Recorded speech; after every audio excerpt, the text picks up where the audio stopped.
Paano nga ba magbayad ng PSA certificate sa PSA helpline gamit ang Maya? Ito ang step-by-step guide. Sa online payment options, i-click ang Maya icon. By the way, Maya is the new name of PayMaya. After piliin ang Maya, dadalhin ka sa kasunod na page kung saan pipili ka ng paraan ng pagbabayad mo na either through scanning ng QR code or gagamit ka ng Maya card. Andito sa screen ang samples. Kapag magbabayad ka using your Maya card, may mga details kang kailangang i-type na katulad rin kung nagbabayad ka gamit ang credit card. Personally, mas madali and mas mabilis if magsascan ka na lang ng QR code. Kahit alin man sa dalawa ang piliin mong mode of payment, sundan lang ang payment process at hintayin ang notification na matatanggap sa text kapag successful na ang iyong payment. Another option rin is magbayad directly using your Maya app. In case plano mong later that day pa magbayad at hindi agad pagka-place ng orders mo sa PSA helpline website. Ito naman ang process para dito.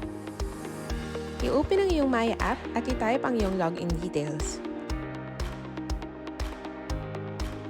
Next ay i-click ang Bills option sa homepage. Then, piliin ang Government. Sa biller list, hanapin ang PSA helpline at i-click ito. Ikaw ay dadalhin na ngayon sa payment form page. Dito ay kailangan mong i-provide ang reference number, ang amount na kailangang bayaran at ang account name. Ang ilalagay sa account name ay ang pangalan ng taong nagre-request ng certificates na maaaring sa kanya mismo, para sa mga anak niya or magulang niya. Pagdating sa confirmation page, i-check ang lahat ng details. Kapag na-confirm ng tama lahat, i-click na ang Pay. Makaka-receive ng payment notification sa text and sa mismong app kapag successful na ang naging payment.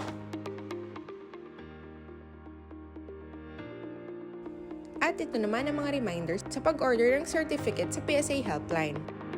Maaari kang umorder ng iyong sariling certificate ng para sa mga anak mo or para sa mga magulang mo.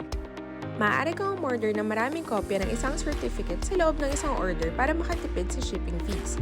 Halimbawa, maaari kang umorder ng 5 kopya ng iyong PSA birth certificate at ang babayaran mo lang ay pang isang shipping fee. Pero hindi ito applicable kung iba't ibang certificates ang kailangan mo. Halimbawa ay isang birth certificate at isang marriage certificate dahil consider na magkaibang orders ito. Kaya kailangan mo ng hiwalay na order para sa birth certificate at isa pang hiwalay para sa marriage certificate. Kung ang i-order na certificate ay para sa mga anak o magulang, siguruhin kayang mai-provide ang kanilang personal details tulad ng buong pangalan, birth date, date of marriage para sa marriage certificate, at date of death para naman sa death certificate. Kailangan alam mo din kung ang kanilang certificate ay dumaan sa isang legal proceeding dahil may mga kinailangang itama or baguhing detalye, at kung late bang na i-register ang kanilang mga certificate. Kasama ito sa mga sasagutan sa pag-o-order online. Sunod, ang mga 18 years old and above lang ang maaaring umorder ng PSA certificates online. If para sa mga anak or magulang ang i-order ng certificate, kailangan mo rin mag-provide ng iyong personal information. Itatanong rin kung anong klaseng ID ang ipapresent mo kapag tinanggap ang certificates during delivery. At ito naman ang mga frequently asked questions. Pwede kaya may ibang taong tumanggap kung hindi ako available? Hindi. Kahit pa may authorization letter, hindi pinapayagan ng PSA helpline na may ibang tatanggap ng iyong sariling certificates or if ikaw ang nakaregister na requester. Kaya kailangan ay physically present ka sa address na nilagay mo para tumanggap ng mga documents.